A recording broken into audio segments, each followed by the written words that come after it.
It's Mark from Top Local. We're here with Bernie Pollock, the big bopper himself, Pollock Automotive in Vancouver. 21-time winners of Best Auto Repair in Vancouver, as voted by their customers. And we're talking cars. How you doing, Bernie? Doing very well today. So, Jaguar S-Type, a 2001, so a little bit of an older vehicle with a ball joint replacement. What was going on with this Jag? So this vehicle came to us. The owner also has an older Jag than this we do service on, and he brought this one to us to do a maintenance service, full inspection, and we found that the left lower ball joint was severely loose, and I'd love to start that off with a video because, as they say, a picture's worth 1,000 words. Video is probably worth even more, so let's just get right into that. So this is the area you're going to want to be looking at here. The camera, I apologize, I was a little less than steady with the camera, but this is the thing you're going to want to be watching. This is the left lower ball joint right in this area here.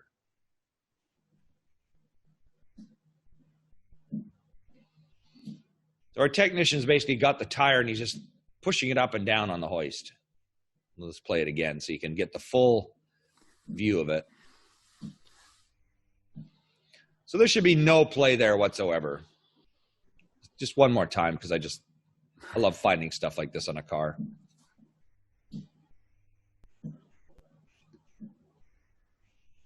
So that's pretty incredibly worn, probably a half inch or more of travel. How does that happen on a part that should have zero, like literally zero travel? Yeah, it's just wear and tear, just old age, wear and tear. Nothing that the driver's done. I mean, I guess if you're driving over really rough roads, it probably shortens the life of your ball joints, but just generally, that's just normal wear and tear. I mean, this car is almost 20 years old now. Not very high mileage, but still, nonetheless, it's just age. So if I were driving the car, would there be anything I would notice? You would probably notice some clunks when you go over bumps. You should notice some clunks or bangs. There might be a slight feel that the steering isn't quite as tight as it should be, but there's a lot of things that can cause that. And usually that happens gradually, so you don't really notice it. But it's entirely possible you may not notice anything. And you mentioned already that this probably wasn't because of neglect, but can this happen because of neglect? I mean, the whole idea is to get your car inspected because you never know how long it's going to be before, something like this happens. So the only real neglect I would say is lack of inspection would cause that sort of thing. Other than that, if you routinely inspect the car, you're going to find things like this. And when did this car last get inspected? Well, as far as we could tell, he brought this car that had been serviced by a Jaguar dealership in Vancouver, and he brought the previous invoice, which I believe was about a year ago. And they'd done quite a bit of work on it, inspected the car thoroughly. They'd actually replaced the right lower ball joint, the knuckle assembly. The knuckle assembly is what the ball joint bolts into. They replaced that. They replaced the lower control arm, plus a number of other items during their service. So this car was inspected a year ago. So this is the kind of thing, and obviously, if there was wear in this joint, they would have mentioned it at the time. So clearly, we often recommend an annual inspection on a vehicle. I think, this just reinforces the idea to me, just how important that is, because you never know what's going to wear in a year. So when you replace that, do you just replace a ball joint or other parts required?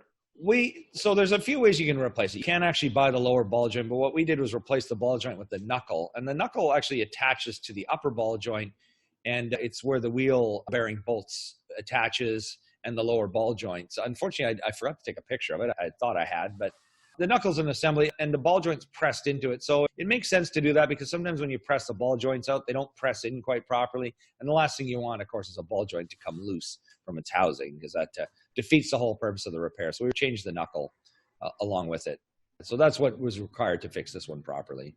So the ball joint basically allows the wheel to go up and down, but also turn because it's got many more movements of axis. Exactly. It allows the wheel to, when you turn the road wheels back and forth, it allows for that movement. Plus, it allows the suspension to move up and down. So there's a lot of movement that takes place in this joint at various angles. And of course, if you hit a bump on a curve, it's moving it at a different rate. So it does a lot of work.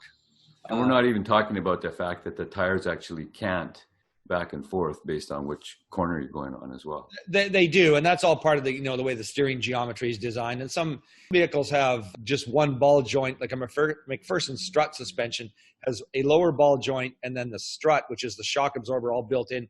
holds the top of the suspension in place. So it's got less complexity, which is why it's popular in a lot of cars. And even high-end cars use McPherson strut. But then a lot of other vehicles they'll actually have 4 ball joints. They'll have 2 lower ones and 2 upper ones. And it's interesting when you look at the way the wheels move with those, when you move the wheel back and forth, there's a lot of engineering that goes into the movement of those wheels, and then again, it's for handling and road feel and that kind of thing. So if one is bad, do you normally replace all of them? No. The thing with suspension work is a lot of car work. It's sort of, you have to evaluate how all the parts work together. So for instance, with a ball joint, if one's worn, there's not really any reason to, and the other one's in perfect shape, there's not really any reason to change the ball joint on the other side of the vehicle. The parts are exactly the same dimension, so it doesn't change the geometry. Whereas if you change, say, a shock absorber, it's there's a certain amount of wear that could be occurring in the other side that won't allow the same cushioning. So you need to change both at the same time. Same with brakes.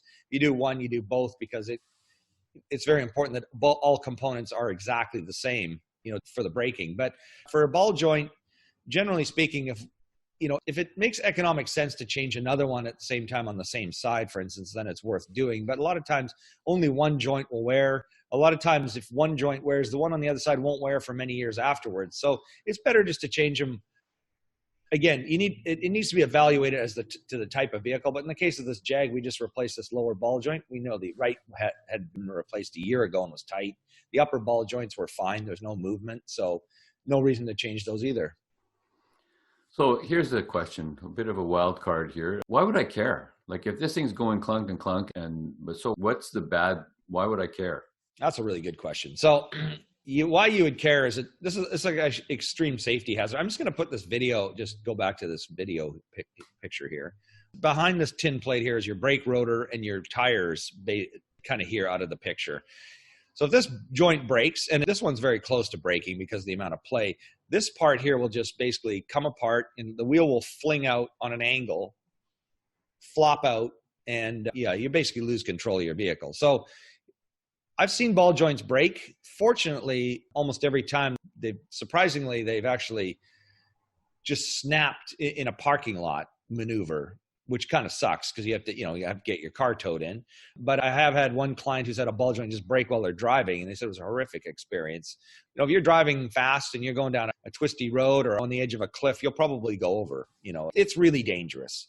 So this is one part you definitely don't want to break. So that's why you should care. Your steering is important. Your steering is important, absolutely. And this is like a super critical part. There's some things like control arm bushings, for instance. I mean, they wear and they cause clunks, but they'll rarely, I can't imagine, they ever get to the point of failing where you'd actually lose control of your steering. Whereas, something like this, like a ball joint, this is a critical piece. It has to be in good shape if you value your life and that of other people. And how are S-type Jags for reliability?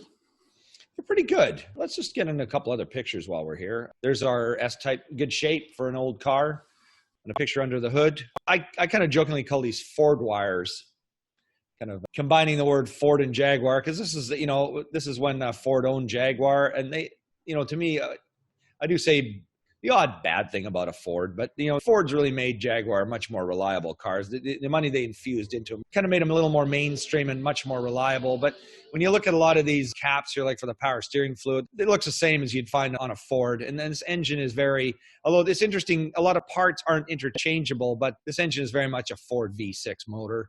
This car is also available with a V8 as well, which is actually a pretty cool, nice high performance setup.